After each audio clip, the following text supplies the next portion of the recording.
আসসালামু আলাইকুম এভরিওয়ান, কি অবস্থা সবার? আশা করছি সবাই অনেক ভালো আছেন।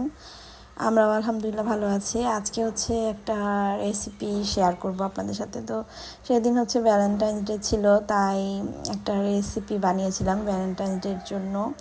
আর সেটা বিটরুট দিয়ে। বিটরুটটা খুব সুন্দর একটা রেড কালার, এর জন্য ভাবলাম বিটরুটটা দিয়ে একটা নিউ রেসিপি বানিয়ে ফেলি। তো সেদিন সবে বরাতও ছিল। এরপর আমি বিটরুটগুলোকে কেটে দেন টুকরো টুকরো করে ব্লেন্ডার জারে নিয়ে নিচ্ছিলাম। আর বিটরুটের এই রেসিপিটা সবাই অনেক খেয়ে অনেক প্রশংসা করেছিল, খুব মজা হয়েছিল। এরপর ব্লেন্ডার জারে আমি বিটরুটগুলো নিয়ে এখন আমি ব্লেন্ড করে নিয়েছি। সামান্য একটু লবণ দিয়েছিলাম যখন আমি ব্লেন্ড করি। দেন এটাকে আমি এখন একটা ছাঁকনি দিয়ে ছেঁকে নিব। বিটরুটটাকে ছাঁকনির মধ্যে নিয়ে তারপর ছেঁকে নিয়েছি। এরপর এরকম হয়েছে।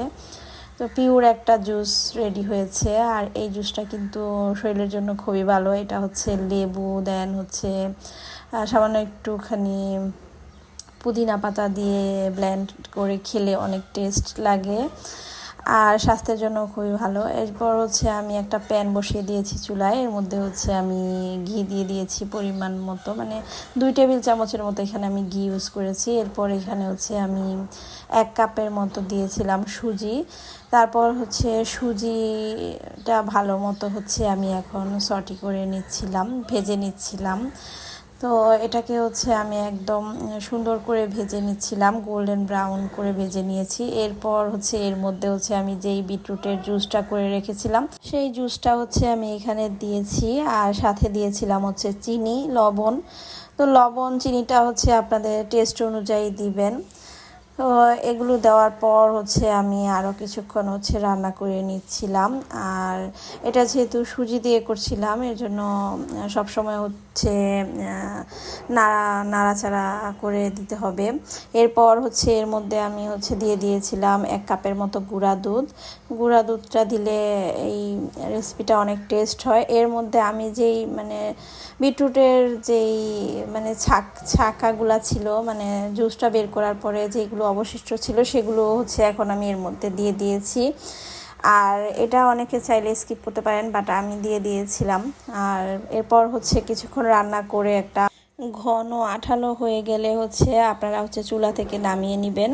তো আমি ওই অবস্থায় চুলা থেকে নামিয়ে নিয়েছিলাম। আর এটা থেকে খুব সুন্দর ফ্লেভার আসছিল। এরপর আমি একটা সার্ভিং ডিশের মধ্যে ঢেলে নিয়েছিলাম বিটরুটের হালুয়াটা। এটা বিটরুটের হালুয়া। তো কালারটা কিন্তু খুব সুন্দর আসছিল। আর দেখে মনে হচ্ছিল যেন এখানে ফুড কালার ইউজ করা হয়েছে, বাট ফুড কালার কিন্তু ইউজ করা হয়নি, এটা বিটরুটের রিয়েল কালার।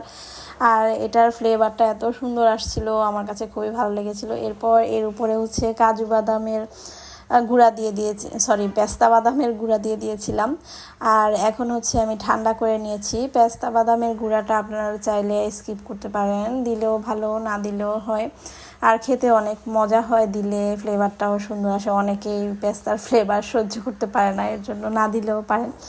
তো এরপর আমি ঠান্ডা করার পর এটাকে আমার পছন্দ অনুযায়ী আমি এখন শেপ দিয়ে নিচ্ছিলাম, কেটে নিচ্ছিলাম। তো আমি এটাকে 4 কোণা করে কেটে নিচ্ছিলাম, স্কোয়ার করে। আর এই স্কোয়ার শেপের হালুয়াটা দেখতে খুবই সুন্দর লাগে। সিম্পল বাট দেখতে অনেক সুন্দর লাগে আর কি। তো এভাবেই আমি কেটে নিচ্ছিলাম হালুয়াটাকে। তো আর আপনারা চাইলে আপনাদের পছন্দ মতো শেপ দিয়ে নিতে পারেন। এটা লাড্ডুর মতো করেও শেপ দেওয়া যায়। এরপর কুকি কাটার দিয়েও কেটে নেওয়া যায়, ফ্লাওয়ার করে বিভিন্ন স্টাইলে কেটে নেওয়া যায়। তো আমি আমার পছন্দ মতো কেটে নিয়েছি। তো এই তো আমার বিটরুটের হালুয়াটা একদম রেডি। এটা আপনারা যে কোনো অকেশনেই টেবিলে রাখতে পারেন, টেবিলে সৌন্দর্য বাড়বে। আর আমি তো সবে বরাত প্লাস ভ্যালেন্টাইন্স ডে দুইটা ভেবেই এটা বানিয়েছিলাম।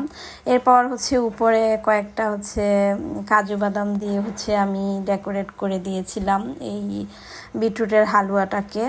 তো এটা যেহেতু একদমই মানে রোজ কালার গোলাপের মতো কালার, মানে মেরুন কালারের গোলাপের মতো লাগছিল আমার কাছে, ফ্লাওয়ারের মতো লাগছিল, আর খাওয়ার চেয়ে দেখতেই বেশি সুন্দর লাগছিল। তো খেতেও মজা হয়েছে মাশাল্লাহ। আর আমি একটা স্ট্রবেরি কেকও বানিয়েছিলাম, স্ট্রবেরি কেকটাও মাশাল্লাহ অনেক মজা হয়েছিল। আর এই দুইটাই হচ্ছে ভ্যালেন্টাইন্স ডে শবে বরাতের মধ্যে যাচ্ছিল। তো আরও অনেক রেসিপি বানিয়েছি, বাট এই দুইটা আমার কাছে খুবই ভালো লেগেছে, দেখতে সুন্দর হয়েছে মাশাল্লাহ। এই তো আমার Valentine's Day special recipe ready. আর আজকের রেসিপিগুলো আপনাদের কেমন লেগেছে অবশ্যই জানাবেন। নেক্সট ব্লগে সবাইকে স্বাগতম। Thank you for watching.